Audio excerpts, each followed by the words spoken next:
Hello everyone, friends of FDCW 16 guidelines, and especially also hello to everyone who has been actively contributing during the 16 guidelines review. So I hope I'll give you some information so that you see how the review is going and what are the next steps.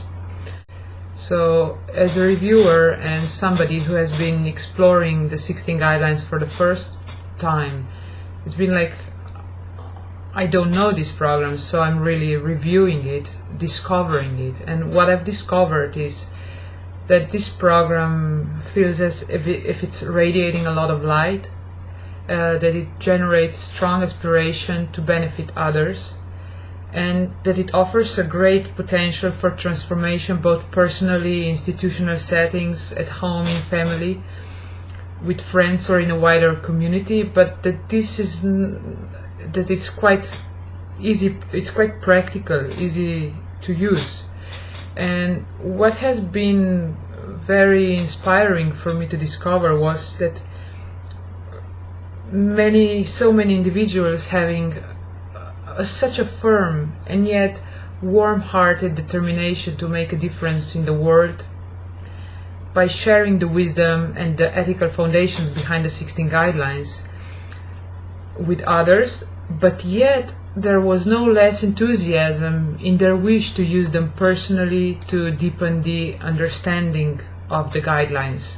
This review was conducted to identify the strengths and weaknesses of the 16 guidelines program, to make recommendations for the next steps, to establish clear business models for both community and corporate use, and to improve the quality and sustainability of the program to enable to resource and manage it.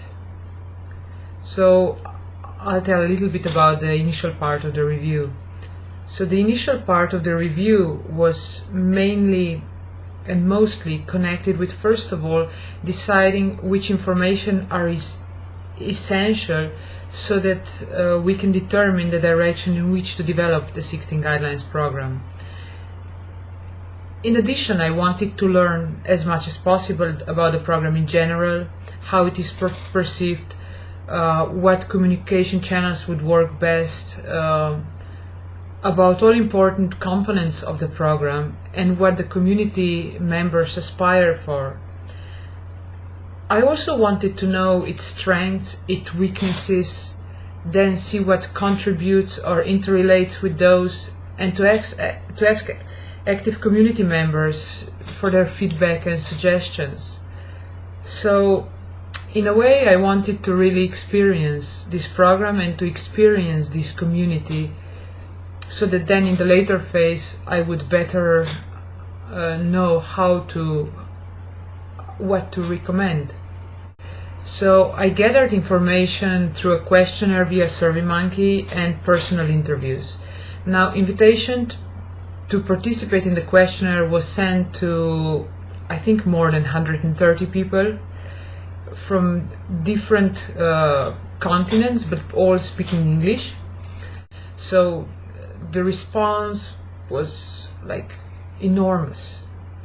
And then, because I wanted to understand better how 16 guidelines are perceived in different cultures and what are the differences in perception and how we need to shape the program so that it will fit also these different cultures, I also created a French, Italian and Spanish questionnaire, and the Spanish questionnaire was answered by 37 respondents, French one by 18,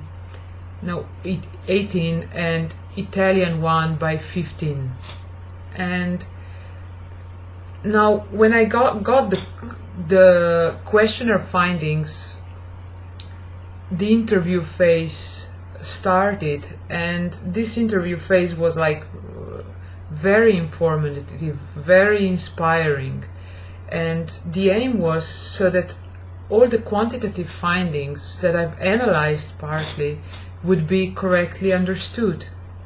And I wanted to then, in addition, explore certain topics even more in depth and to get together different views on questions, so that that recommendations would actually really reflect the actual situation around the 16 guidelines and particular topics. Now, altogether, I conducted 20 interviews with 13 respondents, and some were face-to-face, some were over Skype. It was quite interesting because we gathered with a group in France and even with some people from Switzerland and from different continents.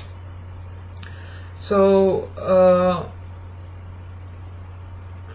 I mean, also Italy, New Zealand, and some England, and some further interviews will still be done in this second phase.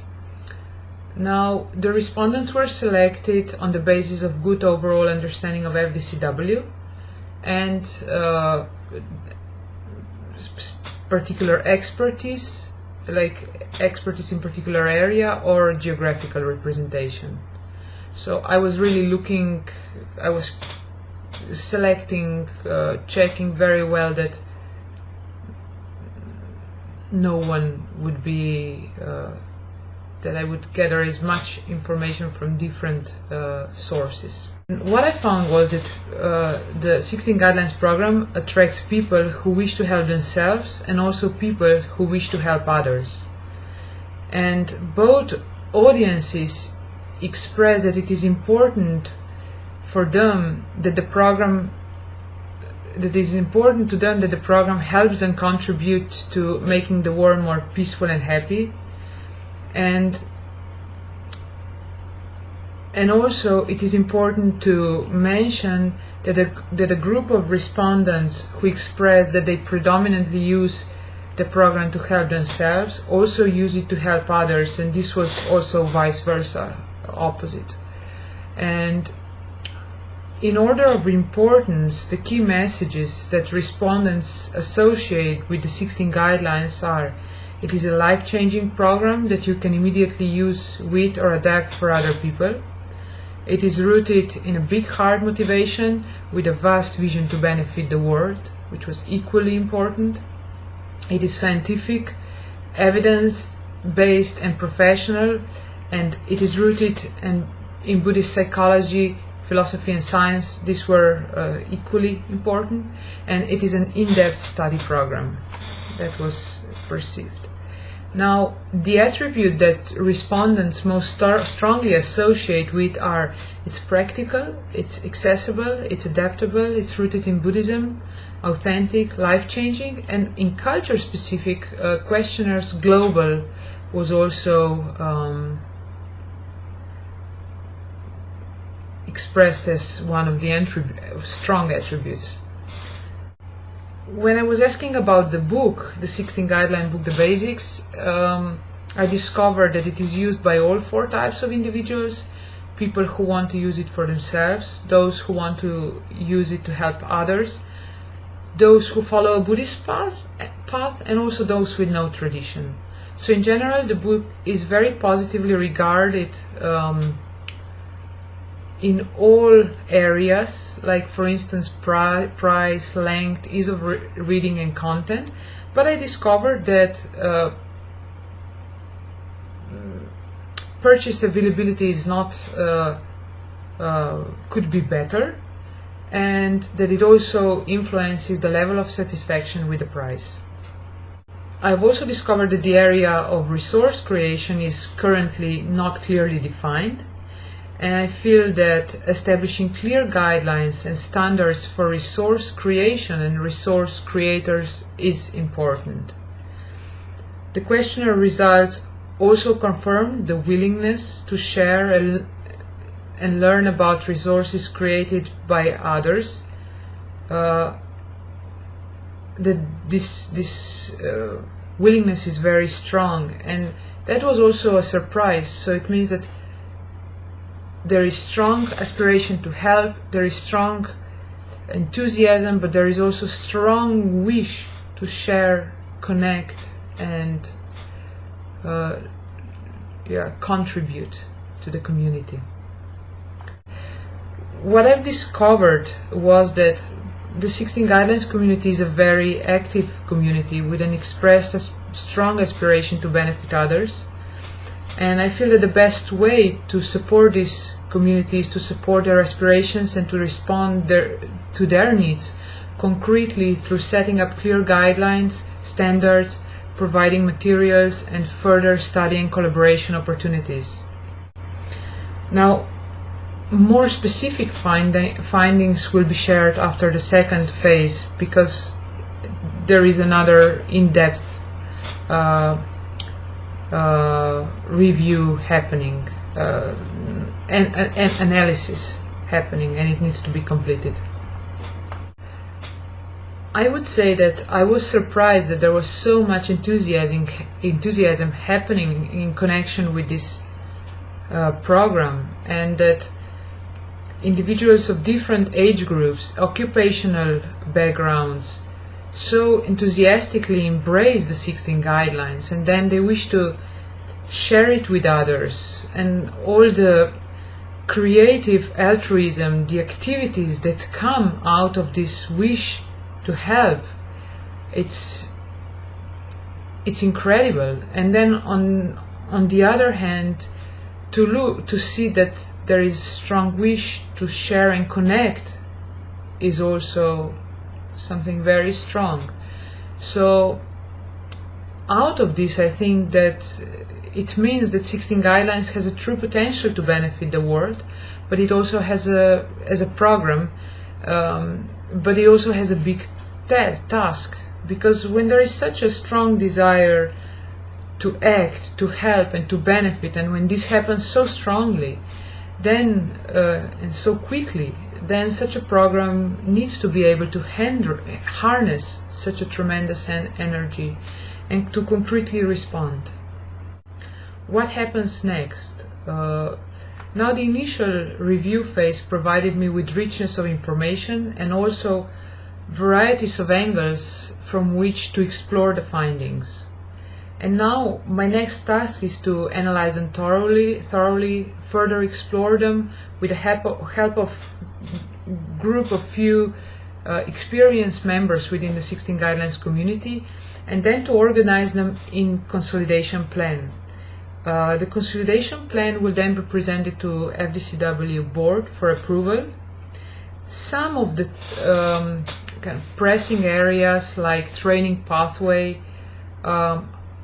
are already in the phase of consolidation, because they are just very important areas and are already moving forward, and some other recommendations might also be put in action immediately, but in consultation with the director. In general, once the consolidation plan would be approved, it will provide practical solutions and be the base for creating new business model for the 16 Guidelines. And once the business model is ready for testing, it also presents opportunities to generate income through different pilot activities, and it also presents a foundation, a basis for fundraising. Now, in terms of consolidation plan and in terms of the review and what we get out of review, my main attention was given to practicality and usability. So how can what has been learned, how can this be put in practice? How will it, I'm always looking at how will it best serve those who want to bring this program, either use it in their life or help others with it. And personally, I would say I hope and I wish that all this work may bring positive results and that it will be of benefit. And I'm very happy that I can be part of this process and have the opportunity to grow and learn through working for this project. Thank you very much.